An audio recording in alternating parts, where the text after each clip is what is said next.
Well, hello everybody and welcome back to the channel. Today I have for you a Selena model B211.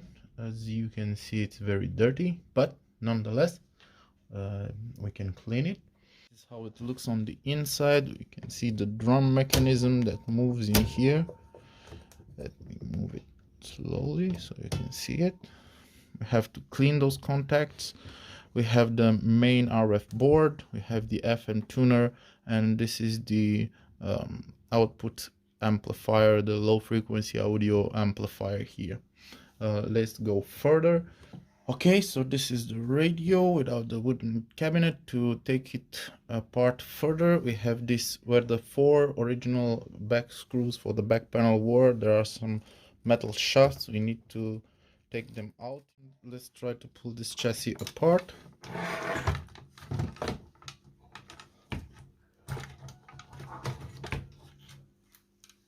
And this is how it goes.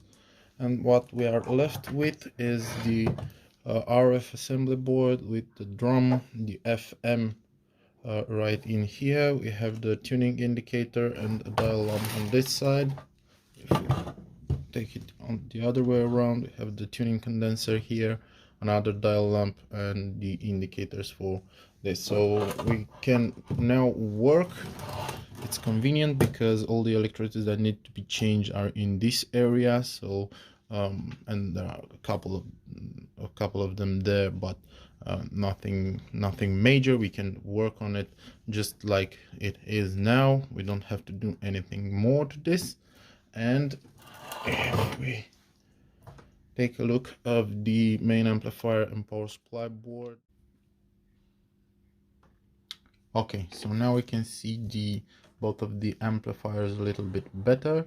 We have on the one that I already worked on, we have this type of transistors, which are replaced on the other model with this type of transistors, these orange ones. Take great care when replacing all the caps because this radio has common positive, not common negative. So the positive of each of these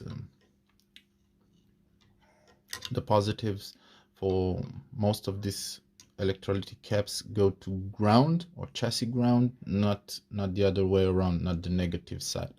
So take care. This little board is held through this heatsink here and through this cap here. This cap actually has 3 ground lugs soldered to the board and is held with this strap to here, so that keeps the board tight to this sub chassis. What I have done to solve this problem, I have cut half of the can out, drilled a hole, put some PTF insulator and also the original rubber grommet. Okay, here we have the amplifier, the RF units, the main chassis units. We have these new caps installed. There were no paper caps on this board whatsoever, only electrolytics. To clean these contacts, first we clean it with a little bit of IPA just to take the grunge off, because we don't want the grunge to interfere with the next step. And we will use a fiberglass brush to make them shiny and nice after we clean them a little bit with IPA. Okay, now I have this fiberglass brush, which has some stiff fiberglass brush hairs on it, and if we take a look at the contacts, show you how this turns out.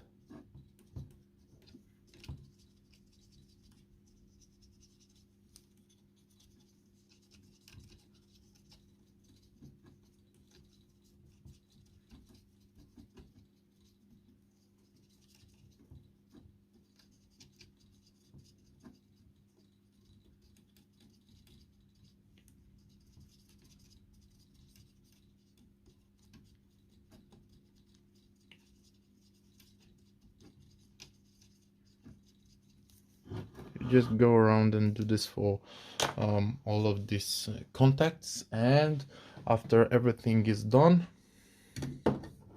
you need to use a little bit of WD-40. You spray it in a container, and from there you take a Q-tip and dip it in the WD-40 and coat the contacts with WD-40.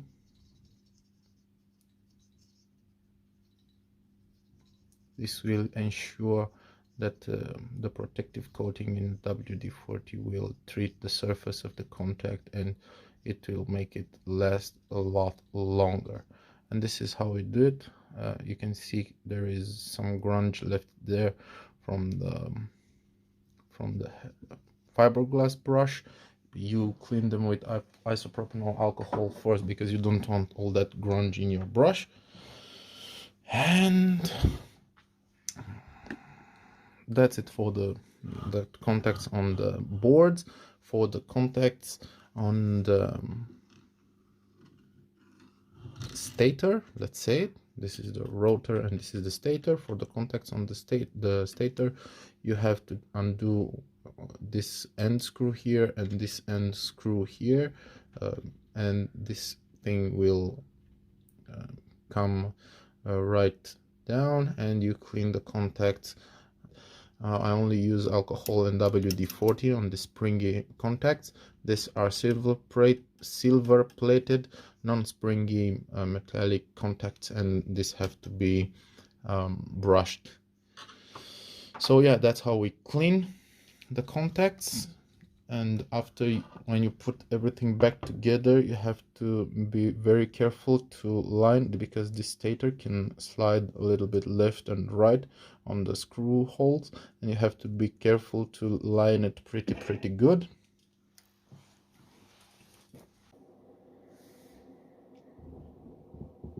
Okay, so I have tacked everything back together. It's just tacked, it's nothing soldered properly. We will do that once we know this thing works. I am now set up as I have here the input from my bench power supply. We have 9 volts. We have a 500 milliamps limit on the power supply. Let's hope nothing will blow up. This is the on-off switch. This is the mains battery selector. This is the automatic frequency control, and this one is, I don't know what this is. This is the dial lights. Yeah, I think this is the dial lights because it's not latching in. We have the tuning here. We are now on the long wave broadcast band, so let's check out if this thing powers on, and if it powers on, if we can find anything. I have no antenna connected to it. For long wave and medium wave, it does have the ferrite antenna, but nothing else. So fingers crossed. I am looking at the power supply, and let's see what happens. 22 milliamps. So far so good. Don't see anything. No smoke coming up, nothing. The lights, yeah, I think the lights only work when we are on AC, not on battery. Automatic frequency. Mains. Oh, this is mains now, so this is battery. Okay. Volume. Oh, we do have volume. Let's see if we can see anything here, hear anything here. Wow.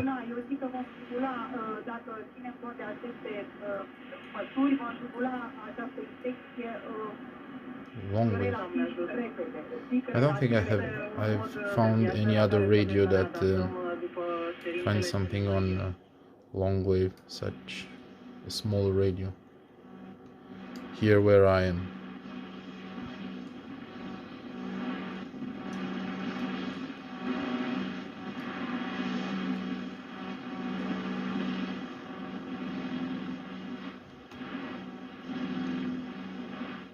Lots of noises, of course, and everything else. Medium wave.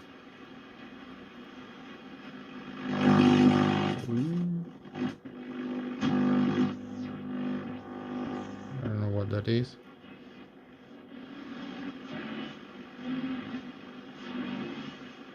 I have something.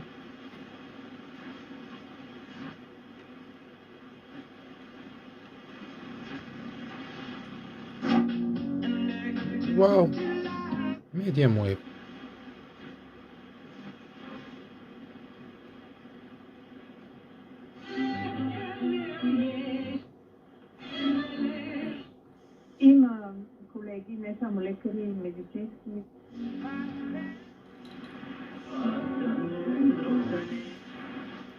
This is absolutely incredible. I have never seen any other small radio finding something on medium wave as much as this did.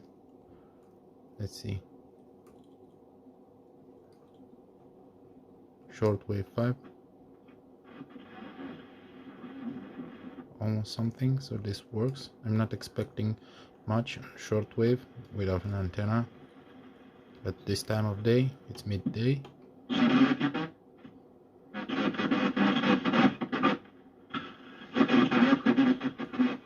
But we do find something. Let's try shortwave 4.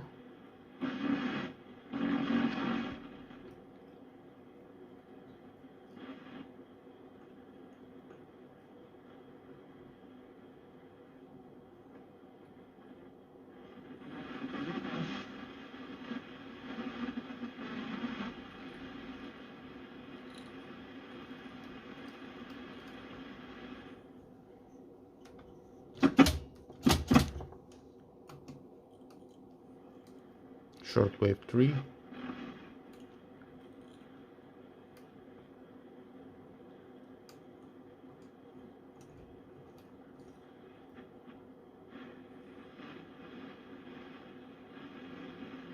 There is something there, so it's working. Shortwave 3, shortwave 2.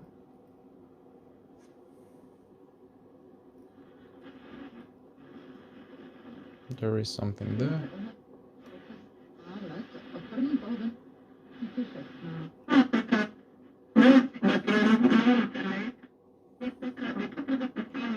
There is something there.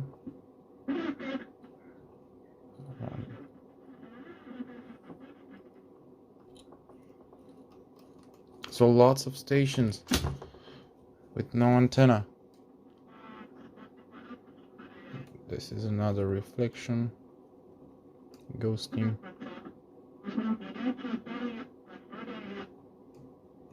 Shortwave 1, so we do have something here as well.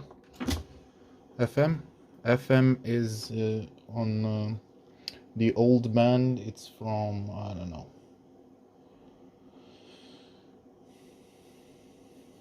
it's from 60 something megahertz to 70 something megahertz, and we have no aerial connected, so it shouldn't be anything. What?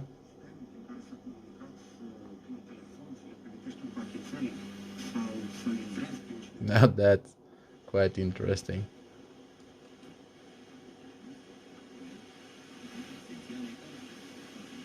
There is something here as well.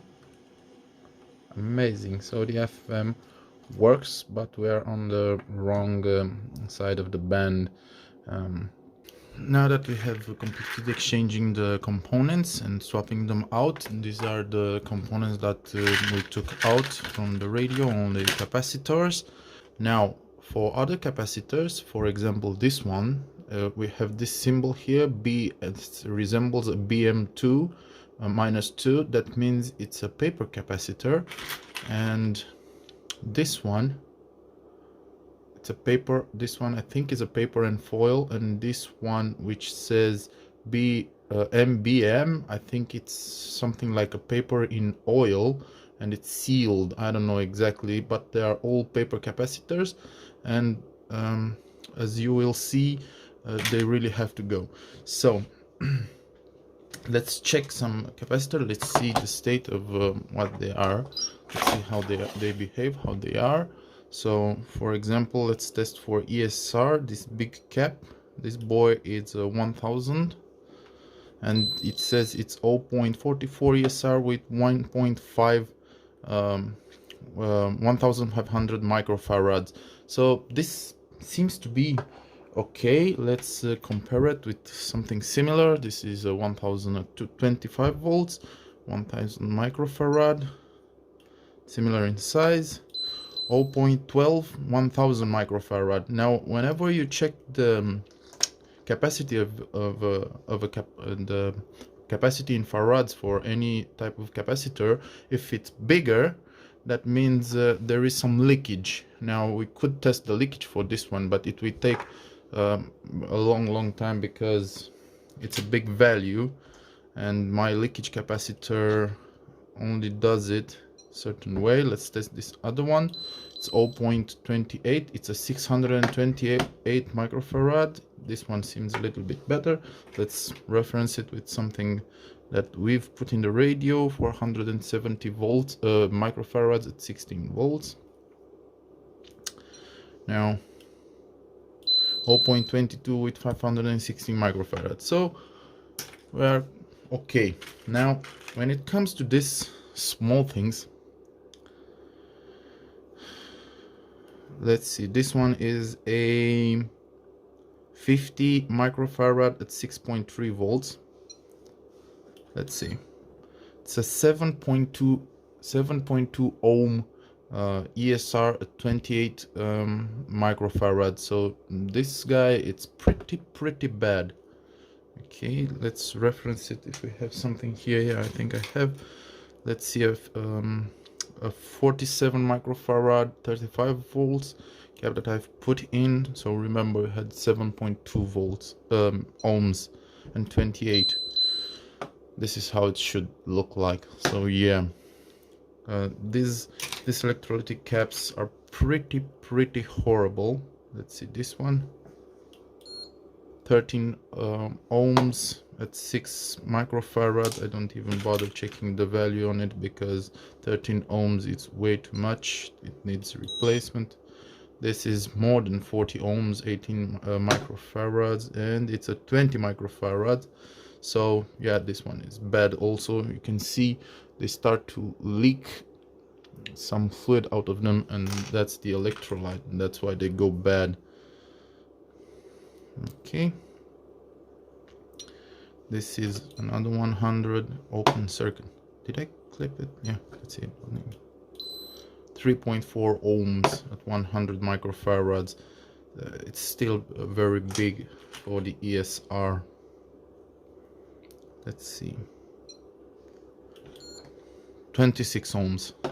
Now, as you can see, they are pretty horrible and need to be replaced, all of them. Open circuit. This one is exactly open, so yeah, that was as efficient as nothing in the circuit. More than 40 ohms. So as you can understand now by now that all of these electrolytic caps are bad in this radio. Every single one of them, I've tested all of them and they are bad. Now let's take a look at this, guys. All of these paper caps are in the low frequency amplifier stage, and I've seen a lot of guys on the forums that are discussing about low volume, and they've changed the electrolytics out, but they leave these things in. These are, if not as bad, worse than the electrolytics. They are used as coupling caps, most of them, and they pretty much are bad. So this says a 0.022 microfarad cap. I don't know, it's rated at 200 volts plus and minus 5%, and it's a 23 nanofarad. This seems okay, but let me grab cap, radio one.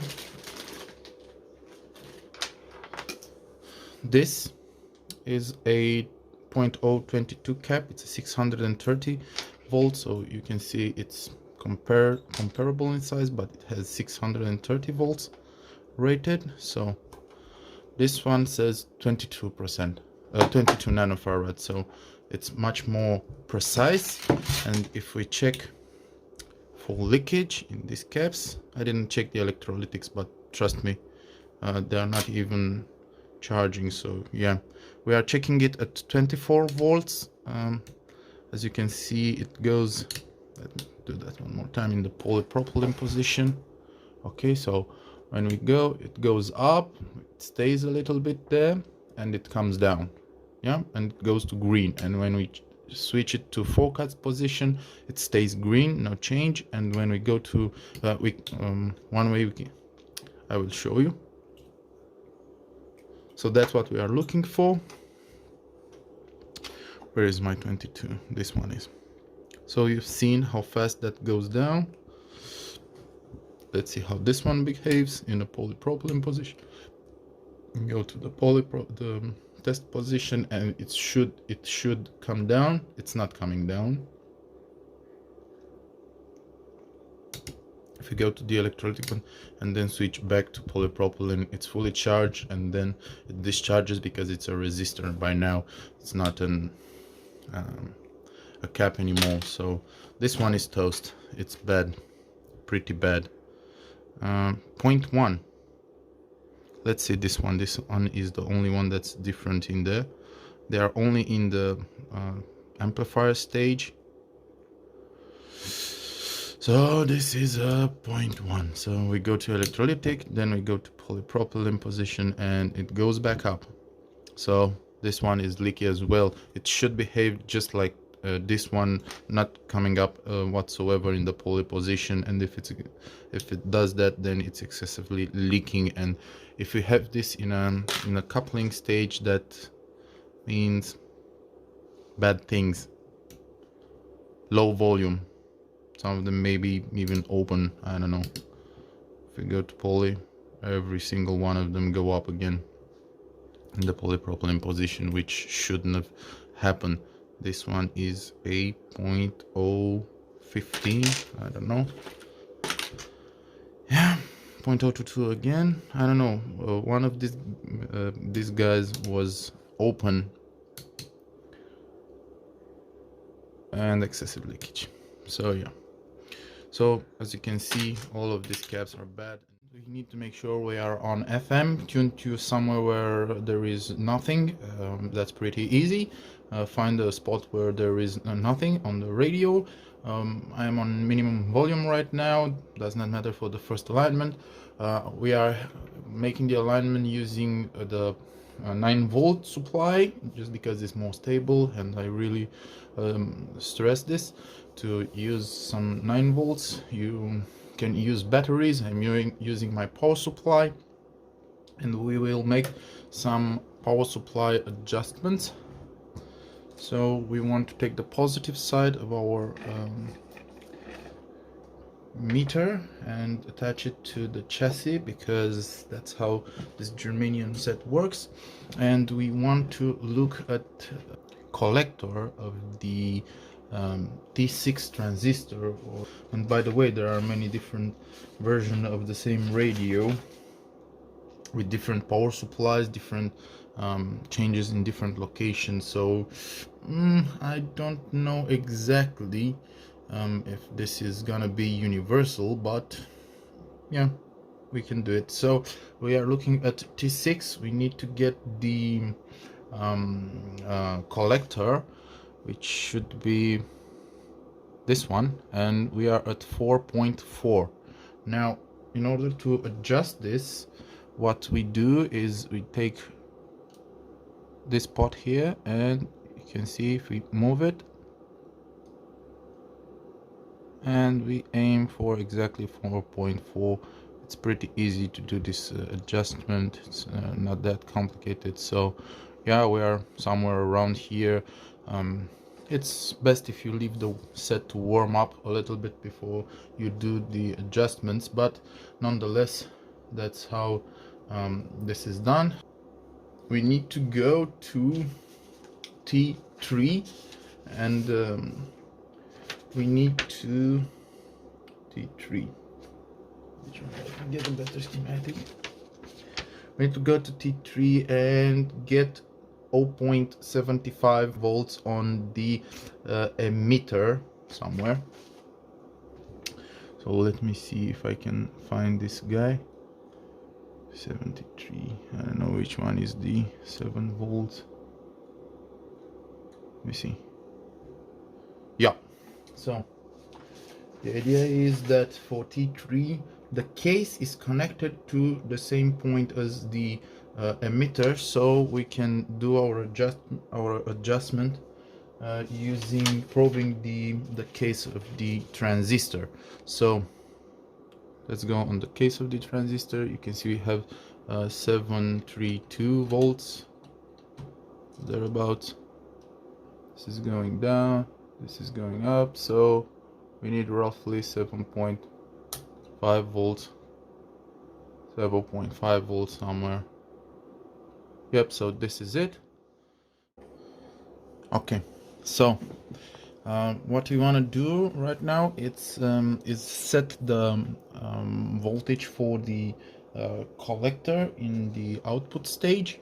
I will probe the collector or the emitter because this is the same connection of the output transistors, and we can see we are roughly around 4.2 volts. This will vary. By the way, this is the R78 is the outer trimmer here. Let me see if I can do this. Okay, and this is going up, this is going down.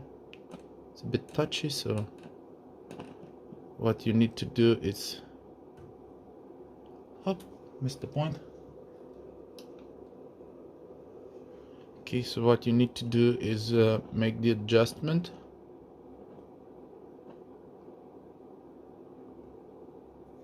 Yep, so make the adjustment and leave it for a little bit, and after, I don't know, 10 minutes, when it settles, if it moves, adjust it again. Okay, so what do we want to do right now? It's set the bias current. So for that I've tried a little bit different methods, and I think that this is the best one that I have found so far. It's satisfactory, let's say. So for this adjustment, what we want is to feed a tone, a sine wave, to get it out on the scope. So for that I'm feeding a 1 megahertz signal, 10 millivolts peak to peak, into modulated with a 1000 hertz tone, into the radio with an RMA dummy antenna, just so that we can see it on the scope. So for right now, let's find it. So if we tune, we should hear the tone somewhere.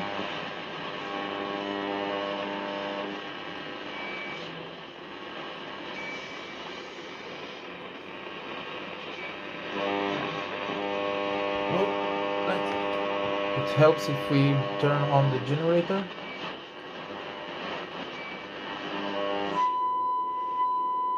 So this is our tone. We found it. So I will turn the radio off right now, and I will reposition the camera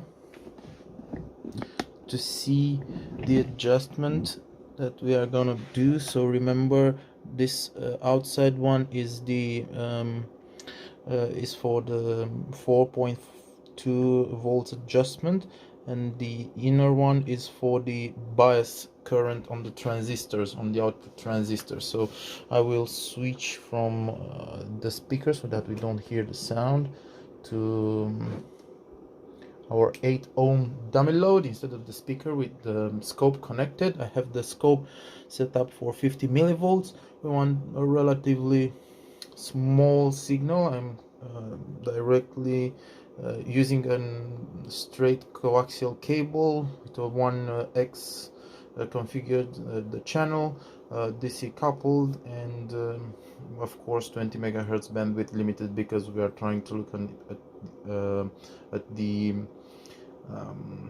audio signal. So let's turn on the radio, and as you can see, we have a sine wave here. It's not gonna be the prettiest sine wave on the face of the earth, but we do have a sine wave. Let's see if I can zoom in a little bit. Okay, now what do you want to look for is distortion. A distortion called switch over distortion. When we have very small bias, you can see right here where the wave is deforming, and if we give it too much bias, nothing happens. Only when we go to a very little bias, this switch over, that means the transistors are when the signal is at this point of the waveform, the transistors are both turned off. So that's what we don't want to do. So we want to just straighten the sine wave, and that's it. That's our bias set.